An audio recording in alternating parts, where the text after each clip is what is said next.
4 മണി ചായ, പിന്നെ ബോളി. അതിൻ്റെ ഇടയ്ക്ക് ഒരു മഴയും പെയ്തങ്ങ് മാറിയേക്കുണ്ട്. അടിപൊളിയായിട്ടുണ്ട്. നല്ല ഒരു ലൈറ്റ് ആയിട്ടൊരു കൂളിങ് കൂടി നല്ല സുഖമാണ്. ഇങ്ങനെ പുറത്തിരുന്ന് ഒരു പഴംപോളി നമുക്ക് ചായയും കൂടെ കഴിക്കാം. ഇങ്ങനെ ഇരുന്ന് കഴിക്കുമ്പോൾ നമുക്ക് പണ്ടത്തെ നാട്ടിലൊക്കെ ഉള്ളപ്പോൾ 4 മണിക്കൊക്കെ ഇങ്ങനെ കഴിക്കുന്ന ഒരു ഓർമ്മകളൊക്കെയാണ് വരുന്നത്. പക്ഷെ ഇവിടെ UK വന്നിട്ട് നമുക്ക് ഇങ്ങനെയൊക്കെ ഇടയ്ക്കൊക്കെ ഒരു ഇത് കിട്ടുകയുള്ളൂ. നമുക്കിങ്ങനെ 4 മണിക്ക് ഇങ്ങനെ ഒരു ചായയൊക്കെ പുറത്തിറങ്ങി നിന്നൊക്കെ കുടിക്കാനൊക്കെ. തണുപ്പില്ലാത്തതുകൊണ്ടാണ്, നല്ല തണുപ്പില്ല.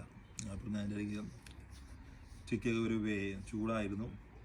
അത് കഴിഞ്ഞൊരു ചെറിയ മഴയൊക്കെ പെയ്ത്, ഇടിയൊക്കെ ചെറുതായിട്ടൊന്ന് ഇടി വെട്ടി മഴയൊക്കെ പെയ്ത് മാറി. അപ്പോൾ കഴിക്കാൻ അപ്പോൾ ഞാൻ നോക്കിയാൽ ബോളിയും ചായയും